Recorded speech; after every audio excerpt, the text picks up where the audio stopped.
Hi, and welcome to another live chapter reading of the Marcy series box set, books 1 through 3, by Linda Burson. Brought to you by Itsy Bitsy Book Bits. Book 1, Rage.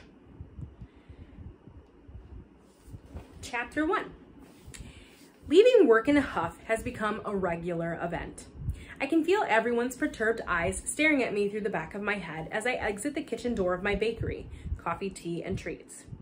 All my employees are angry with me, but the way I'm feeling, I don't care. I haven't been my sweet self for a while. I'm not trying to be difficult, but the nightmares I've been having are taking a tremendous toll on me. Pulling out of the parking lot with tires squealing, I turn right to head home. I remember I haven't been shopping in a while, so my bare cabinets and refrigerator won't provide dinner. Since I skipped lunch because Sal and I were arguing over what next week's schedule should be, I'm starving. I make an abrupt U-turn at the next corner, heading back to town to grab a salad and a pizza to go at a small pizza place aptly named Pizza on the Run. As I hit the traffic light before my stop, a car revving its engine pulls up to my left. I can sense the driver of the car staring at me, and the sound of the engine is getting louder. Turning my head towards the irritating noise, I glare at the driver. He's a young 20-something-year-old with a diamond stud in his ear, a large menacing tattoo on his arm, and an ugly patch of hair on his chin. To my annoyance, he rolls his windows down and shouts to me, "Hey there, babe, looking fly. Saw that move you made back at the corner, pretty cool. How about I take you for a few spins in my car?" He says as he gently pets the side of his driver's side door. My eyes narrow as I deliberately turn my head back to the front. "Hey girl, I'm talking to you. You ignoring me?" I continue staring straight ahead. The light turns green and I speed off. The car to my left is attempting to stay with me, but I ignore it. Reaching the pizza place at the edge of town, I make a brusque turn onto their parking lot.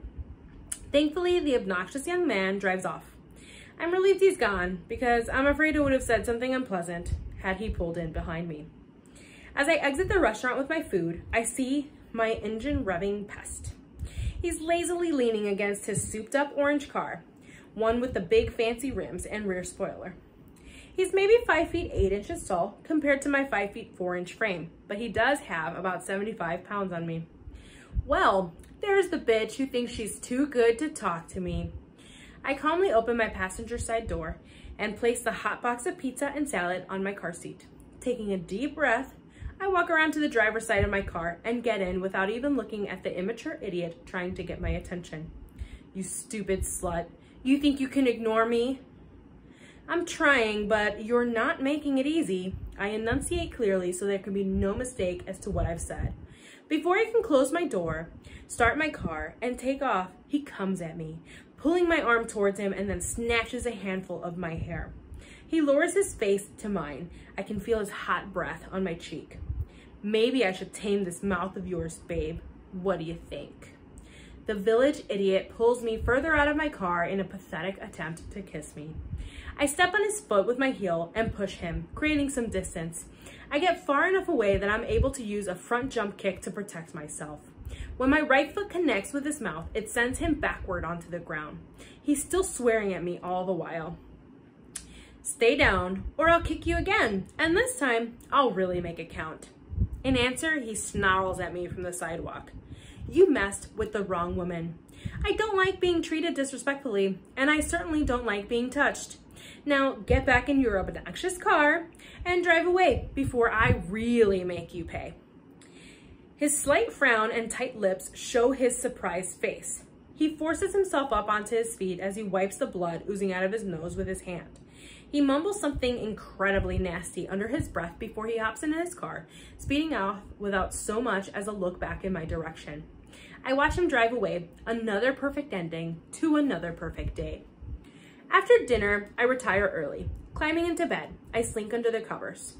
What's going on? Am I unknowingly bringing this all on myself? Is it karma? Or is it the universe simply out to get me? All I know is this isn't normal.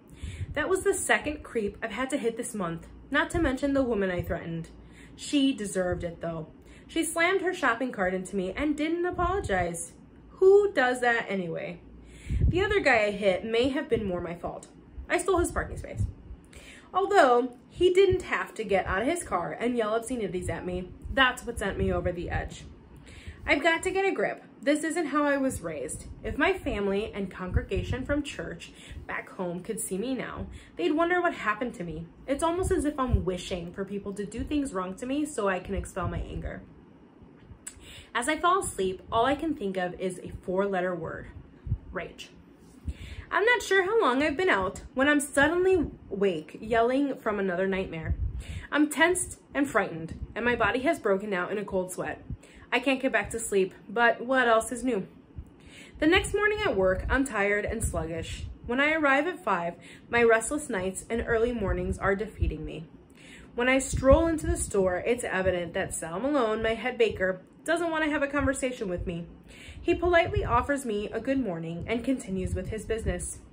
This Sal is different from the one I met during my grand opening of Coffee, Tea, and Treats back on May 2009. The very first day I opened my doors for business, Sal and his wife Rita came into my shop at daybreak, eagerly welcoming me and my business to the community. My store manager, Jill, and I introduced ourselves. I took to Sal and Rita at once. Their warm and outgoing personalities made me feel as if we'd known each other for years. The longer we chatted, the more I learned about the Malones and their life in Cold Spring Harbor. Since my new acquaintances knew everything about the town and the people, I decided to ask them if they knew someone who might be interested in working for me. I wanted a baker, and I needed them to start right away. Sal and Rita simultaneously shouted a resounding yes. Sal flashed a friendly smile and said, "I know of someone, and he can start right now." I was thrilled. Just from our conversation that day, I felt I'd be comfortable with whomever they suggested. These were the kind of people whose word could be trusted. Still beaming, Sal stood. "Well, do you have an apron for me?" My eyes widened. He added, "Nope, I'm not too old, and yep, I know what I'm doing. I was a pastry chef for 40 years in a Manhattan restaurant." I couldn't believe my ears, or the fact that the perfect candidate had dropped into my lap. I told him it never occurred to me that he was too old for the job. I was only surprised by his experience and delighted he was interested in working for me. I retrieved an apron for Sal and then hesitated a moment. He looked at me quizzically. "Changed your mind? What's wrong?" I paused and then explained, "I can't pay you much. At least to start, and with your experience, I know." Sal stopped me right there. "Little lady, you don't mind if I call you that, do you?" I began to nod assent that I didn't mind, but he ignored me and continued his bubbly chattering. "I'm not doing this for the money. Just ask my wife Rita here. You know, retired people get bored sometimes, and I've been retired for a while. My wife knows I've been looking for something to do for a time, and this is just my cup of tea. Whatever you can pay me is fine." I was excited. I could hardly refrain from giving him a hug. Rita uncovered a grin, appearing as happy as Sal. "Thank you, Marcy Jensen. You made our day. Sal has missed being busy and having a place to go every day. Even I miss helping him as I did from time to time." "Really, Rita?" I asked. "Yep. I used to help him in the restaurant when they were short-handed. That's how we met, working as pastry chefs. I quit when we had our 2 kids and only went back occasionally to help Sal when he needed it." Hearing this revelation, I asked Rita if she'd like to help Sal at Coffee, Tea, and Treats. The spark in her eyes ignited. She admitted she'd love to do it and suggested I call her anytime I needed the extra help. I gave Sal and Rita the short tour of my bakery. The shop's not terribly large, but it's a convenient size, 1,250 square feet. Enough room for 8 cafe tables and chairs, a counter area, and a spacious workstation in the back. Sal dove right in and made himself at home in the kitchen. It was like he'd been working at my cafe for years. Rita kissed him goodbye for the day, shook my hand, and departed with an extra pep in her step. It turned out to be a fantastic opening day for me and my newly opened shop. With Rita and Sal's reputation in town, they brought in a plethora of customers right away who normally might not have frequented my establishment at all. I felt like I'd hit the jackpot. That day, I felt as if everything was going my way, and life was good. It was going to be smooth sailing from here on out. Little did I know how wrong I was, and how much my life would change over the next few years. I'm amazed Chapter 2. I'm amazed at how it's already March 2012. Almost 3 years after I was greeted by Sal's inviting smile. Today, I wouldn't know it from looking at him. He is not pleased with me. Later, Rita arrives and greets me with a perfunctory smile. She's not happy either. 5 minutes later, oddly enough, Jill comes walking in. I throw a glance at my watch, as it's too early for her to arrive. After greeting the Malones, she comes over and asks to speak with me privately. We head out through the kitchen door. Marcy, it's time you and I have a talk. Something isn't right with you, and it seems you've been getting worse. What do you mean, getting worse? I'm tired, yes, but I'm not worse. Yes, Marcy, you are. Your anger has increased over the last couple of months. You yelled at a customer when he couldn't decide what he wanted, for God's sake. Yesterday, you threw 2 whole pies out because the slices weren't proportionate enough for you. Honey, let me help you. I'm your best friend, after all. Something's wrong, and if you don't tell me what it is, I can't help. Jill, nothing's wrong with me. Sure, I could use some extra sleep. You know I have trouble sleeping. I told you I've been having some nightmares, but I'm sure eventually they'll get better. Marcy, you said that over a month ago, and it's been the opposite. Not only are you not getting better, but everyone's noticed you've been getting angrier by the day. Oh, come on. I think people are being too sensitive. Marcy, even some regular customers have stopped coming in. What about Brad? He must have said something to you. My heart constricts as I remember the last 2.5 years of our perfect relationship. It's only been a couple of months since my anger issues have caused a rift between us. We talked about it, and I told him I'm working on it. Marcy, I haven't seen him for quite a while. He's been busy with work. You know as well as I do, he travels a lot. Sometimes he works at the office late and can't get here to visit me. Is that why he hasn't been coming to visit? Because of working late? Of course. What are you insinuating, Jill? Nothing, Marcy. I just wondered why I haven't seen him lately. Are you two okay?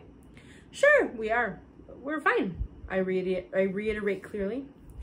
We're still together, if that's what you're asking. As I said, he's been busy. She can tell I'm getting perturbed by her questions, so she backs off. She says she's only checking to make sure there isn't anything I want to discuss. I love you, and if I can help with any problem you're having, please let me.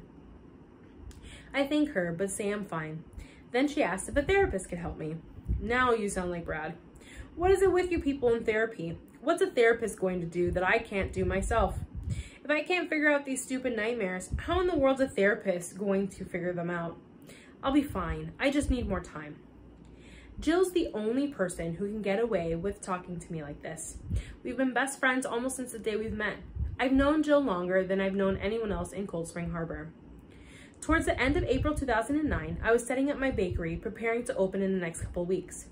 I knew I'd need to hire at least 1 or 2 employees, but before I put an ad out, Jill Connors came in to inquire about a job. She was sweet and friendly, and we hit it off right away. I decided to hire the tall, svet, short-haired brunette on the spot. She explained she hadn't worked since her kids were born, and it was difficult to find flexible employment. I questioned her about the children. Informing me her boy, Sean, was 5, and her daughter, Emily, was 4, it was essential for her to be available for when the kids needed her. Flexible schedule was perfect for me, but I needed someone to start working on opening day. If she was able to do that, I told her she was hired. Jill thanked me and agreed to be at Coffee, Tea, and Treats for the grand opening. I was pleased. That meant I didn't have to place an ad in the newspaper. I did need additional part-time help when she wasn't available, so I asked her for a suggestion. I'd call the high school, Marcy, and see if there are any students interested in part-time jobs after school. They'll probably be delighted to recommend some of their best students. I did as Jill recommended. I wasn't disappointed by my decision to hire part-time high school students at all. The first young man they recommended, Rob Karen, was a 16-year-old and an absolute cutie. He had an adorable smile and was such a gentleman for only being 16. His enthusiasm and positive attitude made him the perfect choice for my business. I was impressed, so I hired Rob immediately. A few days later, a young girl named Lindsay Melson, who was also 16, came in to apply for the job. She and Rob knew each other from school. Besides the fact that the school office recommended her, Rob agreed she'd be a good choice for my business. I was impressed with her as well, so I hired her on the spot. Since I was busy most days in the kitchen, I had Jill to take charge of managing the storefront and my 2 new teenagers. Whenever we could, Jill and I spent hours talking, laughing, and getting to know each other.